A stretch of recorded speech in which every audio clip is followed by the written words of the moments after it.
Kritikal ang kalagayan ng isang babae matapos mabundol ng truck sa Cebu City.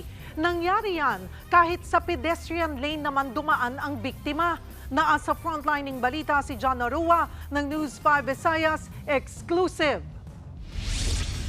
Bumaba mula sa motorcycle taxi ang babaeng ito sa intersection sa Barangay Poblacion Pardo sa Cebu City kahapon.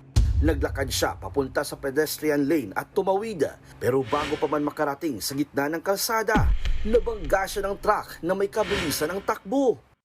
Sa lakas ng impact, tumilapo ng ilang metro ang babae.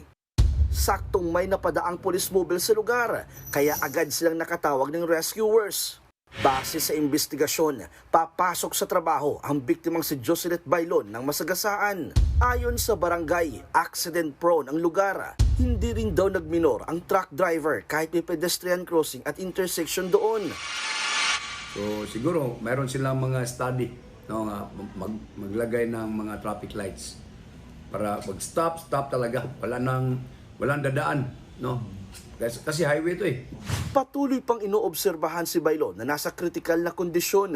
Nakakulong na ang truck driver na maharap sa reckless imprudence resulting in physical injuries. Nagbabalita mula sa frontline, John Arua, News 5, Visayas!